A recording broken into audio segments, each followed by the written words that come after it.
پاکستان بھر میں قادیانی جہاں دیگر اداروں میں اعلیٰ عہدوں تک پہنچ کر اپنا اثر و رسوخ بڑھا رہے ہیں، وہیں تعلیمی ادارے بھی ان کا خاص ہدف بن چکے ہیں۔ چنانچہ اس حوالے سے چند دن پہلے پنجاب اسمبلی کے رکن مولانا غیاث الدین نے انکشاف کیا تھا کہ ضلع نارووال کے 60 کے قریب سکول پنجاب ایجوکیشن فاؤنڈیشن کے ذریعے قادیانیوں کو دے دیے گئے ہیں۔ مولانا غیاث الدین نے صاف صاف لفظوں میں کہا کہ ان کے ضلع نارووال میں 60 سکول پنجاب ایجوکیشن فاؤنڈیشن کے تحت قادیانیوں کو دے دیے گئے ہیں، جو ایک NGO کے ذریعے قادیانی لابی کو دیے گئے۔ ان کا کہنا تھا کہ اس معاملے کے بارے وہ بہت پہلے وزیر تعلیم پنجاب اسمبلی رانا مشہود سے بھی ذکر کر چکے ہیں، مگر انہوں نے یقین دہانی کے باوجود کوئی ذمہ دارانہ کام نہیں کیا، اس کی وجہ سے دوبارہ انہوں نے اس مسئلے کو پنجاب اسمبلی میں اٹھایا۔ اس کے علاوہ مولانا غیاث الدین نے کہا کہ محکمہ تعلیم کے ساتھ قادیانی محکمہ صحت میں بھی گھسے ہوئے ہیں، جس کے لیے انہوں نے پنجاب کے کچھ علاقوں میں قادیانیوں کے پرائیویٹ ہسپتالوں کی نشاندہی کی ہے کہ وہاں لوگوں کو مفت علاج کے بہانے گمراہ کر کے قادیانی بنایا جا رہا ہے۔ دوسری طرف حیرت اس بات پر بھی ہے کہ پنجاب کے وزیر تعلیم رانا مشہود کے علم میں اس واقعے کو بہت پہلے مولانا غیاث الدین لائے، مگر انہوں نے بھی اس پر کوئی خاطر خواہ ایکشن نہیں لیا۔ صرف نارووال ہی نہیں بلکہ پنجاب سمیت پورے پاکستان میں قادیانی محکمہ تعلیم میں گھس کر نوجوان نسل کو خراب کر رہے ہیں۔ کس قدر افسوسناک بات ہے کہ قادیانی جو آئین کے تحت کافر ہیں، وہ مسلمان بچوں کو اسلامیات جیسی اہم کتابیں پڑھا رہے ہیں، حالانکہ قادیانی اس قدر خطرناک ہیں کہ وہ اچھے خاصے پڑھے لکھے اور دین کے بارے میں معلومات رکھنے والے لوگوں کو دھوکہ دہی سے گمراہ کر لیتے ہیں، جبکہ پرائمری سکولوں میں پڑھنے والے بچے تو دین اور اپنے مذہب کے بارے میں بہت کچے ذہن کے ہوتے ہیں، جن کو بآسانی قادیانی شکار کر سکتے ہیں۔ اس کی تازہ مثال ختم نبوت حلف نامے میں تبدیلی کا معاملہ ہے کہ کس طرح سوچی سمجھی سازش کے تحت 22 کروڑ لوگوں کی نمائندہ اسمبلی کو گمراہ کیا گیا، جس کا اقرار ختم نبوت حلف نامے میں تبدیلی کے معاملے کی تحقیق کرنے والی کمیٹی کے سربراہ اور چیئرمین مسلم لیگ نون راجہ ظفر الحق نے یہ کہہ کر کیا کہ ختم نبوت حلف نامے میں تبدیلی سہون نہیں ہوئی بلکہ قصداً اس کا ارتکاب کیا گیا۔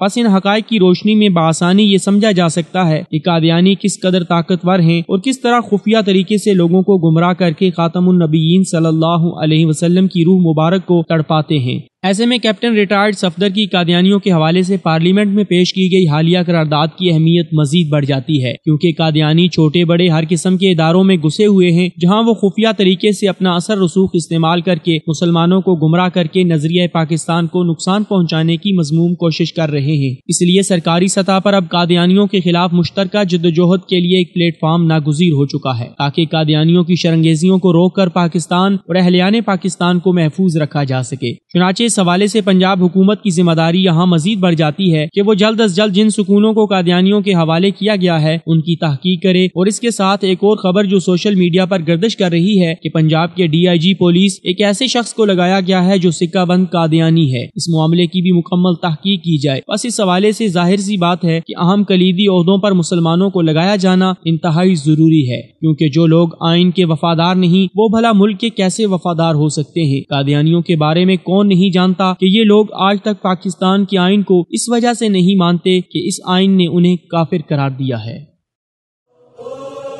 پر ظلم کے خلاف پہلی آواز، مثال اردو۔